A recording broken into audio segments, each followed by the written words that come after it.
Coming up on the Bluffton News today, we have a very special guest. Mayor Lisa Sulka is here with me in the Engel and Volker's Property Lounge in the heart of Old Town Bluffton to talk about what is going on and how to prepare for the weather ahead.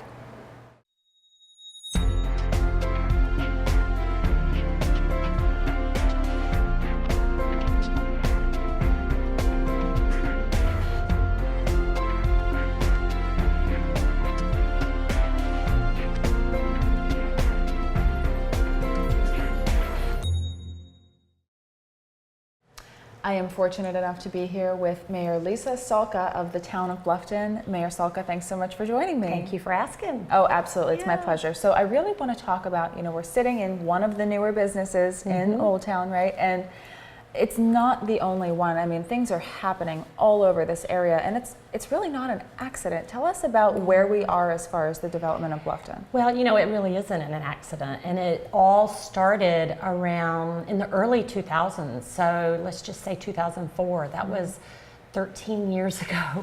Can't believe that. Things were really building up on Hilton Head and moving west. We saw as the real estate was starting to increase, and there little Bluffton was trying to make a name for itself and have an identity. So it all started with the Old Town Master Plan. And I try to tell people all the time, go to our website, TownOfBlufftonSC.gov. Please download that. It's great for if you're a retiree, if you're a young, career professional, if you have a business here. And I think you'll be very pleased that we've followed it, lockstep. So you can actually see the master plan online. You can see the master plan, you can see, and now 13 years later, you can really see, oh my gosh, we do have a mix of entertainment and art galleries. We need to be a walkable town. Yes. We may need a little more emphasis on housing, and it really is a great document. We spent a lot of money on it. It was my first stint in public service when this was going on, so it was a learning for me, but hundreds of people, hundreds, and in 2004 we weren't that big. But yes, this is not by accident. We have created a historic district. We're celebrating our 21st year of being on the National Register of Historic Places, which has other small categories. And it's really nice that we've just grown up with it, and you see what's come from that one Old Town Master Plan. Exactly. So, we're talking about the development, right? And all these things that are happening, and it was this, and now it's becoming this, and this, and this, and this, and it's getting bigger and bigger, and but it's controlled. That growth is controlled, like you said. This is not haphazard. This is very specific to a vision that was put in place a long time ago. But not everything is new. You just mentioned, we're on the Register of Historic Places. So, history is such a big thing here in Bluffton. I mean, it's an old town. A lot of people don't realize how long Bluffton has actually been here. They think that it's just what's happening now. That's right. And they don't realize that it goes all the way back past the burning of Bluffton, and there was something here, that there was something to burn all those years ago, right? So we had to start again. But tell us a little bit about where that part is played here as far as history. And we just had the Historic Preservation Symposium, which was a huge success, as you said.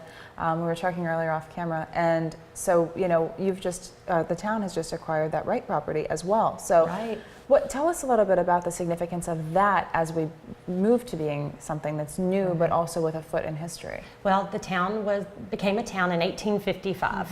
And I mentioned at the symposium that people say the phrase, the more things change, the more they stay the same.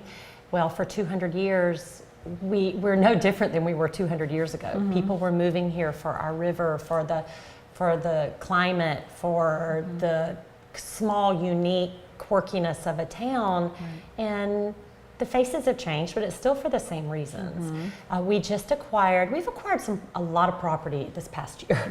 And we have the funding at the moment to do it, and it just makes good sense. Some of it is to take some density off of the books, because we can speak to that later, but there is a plan, and it's in place through our development agreements of what will be built here. We at least know it. But we believe in celebrating the river, and for as long as I have known about our goals and our plans, the number one goal was to open up the May River for all of the residents of Bluffton. It's in our covenant that's right there in front of Town Hall. So this property, we have been working on this for 10 years. And just everything was aligned. And we purchased over 1.5 acres. We are going to open up the bluff to have it very similar to what the Church of the Cross, you know, just across the street. And there's a home that we want to put on the National Historic Register.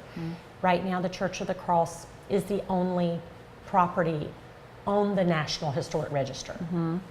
And that's going to take a lot of money, and time. So, you know, we bought the property and now we're just going to clean it up and work on the bluff, work on the Calhoun Street dock, and work on the house.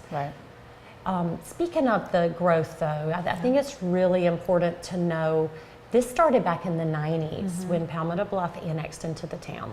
We were a small square mile being eaten up by everyone around us. The mayor at the time had the vision to say, let's be a place. And meaning, what does that mean? Well, if someone would like to work with the town and live in Bluffton, we would open up the discussions of annexation. So we are 96% planned, which is a good and bad thing. You can go on our website and see it. We know at build out 20 years from now, if every unit is built, we know the population, what it could be in Bluffton. So there are some areas that are designated still that they know the number of houses, the number of commercial. It's a good thing, but it's also a bad thing because we are growing fast and people are nervous that we're going to turn into something they don't want it to turn into. But you know, at least we know we're working off of votes from past councils. We try very hard to reduce density, and we have reduced a lot of density in our town over the past 5 years, all over the 54 square miles. But there are areas that are only 20 or 30% built out as well. So that's going to be a challenge coming, I think, over the next 5 years of educating, making sure people know we're not upzoning in any way, and I don't think this council wants to. So quality of life, that seems to be the key Definitely. every council meeting. Well, and as we just saw with what happened recently with the Hilton Head National, there were talks about that going back and forth for quite a long time at this point. And now they've kind of gone back to square one. They've nixed the whole thing. They're going to have to restart, isn't that right? If they want to do it again or do something else with that space, they're going to have to start the process over again. So, you know, but as far as controlling that growth and what kind of growth it is, what were you seeing from the people of the town as far as the response? I know overwhelmingly people were not particularly happy with that, but I think it's because a lot of it was speaking of density, right? There was so much that they were thinking about putting in there, and for better or worse, that would have been a big change in our area. So, what do you think people thought about that? I mean, well, I heard only, I didn't hear people say they were for it, and our council passed a resolution to help aid the county in a decision. We, you know. We had no plans of considering any annexation of that property, and we didn't think the type of upzoning was correct. They can build what they're currently zoned for, and that's property owners' rights. But if they want anything above that, yes, they'll have to start over.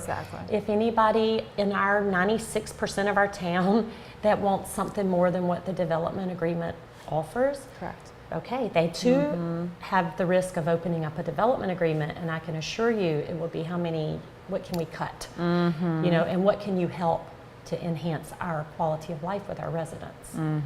So, you know, we'll see what happens. It's a busy, busy time, and it's going back to the days of 2006 when this is a hot town. Yes, it is. And people want to be part of it. So, among the best places in the country at this point to live, and we're getting accolades from all over. It seems like every day there's a new, you know, article or something being published from all over. I mean, Travel and Leisure, Forbes, Condé Nast, I mean, all over. Yes, Southern Living, and you know, Bluffton's the place to be. And The Bachelorette. That too, exactly. So we were just at an Air Canada release. It was interesting with the chamber, Hilton Head Bluffton Chamber. That's right. Was very important in bringing them in. And they asked me to speak, and so I had the sign that said Hilton Head Island Dash Savannah International Airport. So I teased, I said, we're the Dash. Right. A lot happens in the Dash. Oh, yeah. And a lot of people want to be in the Dash. And I think it intrigued the Air Canada contingent that. Yeah, that was a great way to put it. Well, you know, we're not the big players to be able to help with that, but I'm happy being that bridge or that Dash. Yeah, well, it's part of the charm of the area. Right. Yeah. And in return, I had Toronto Sun. They came and had lunch with us, and they're like, Bluffton, you know, so we're building a place. Absolutely. We really are. Absolutely. Well, and like you said, from 1 square mile to 54. And when we come back, we'll definitely talk more about that development and where we are right now and what we can expect. And I think it's going to be really interesting. So stay right there. We'll be back with Mayor Sulka in just a moment.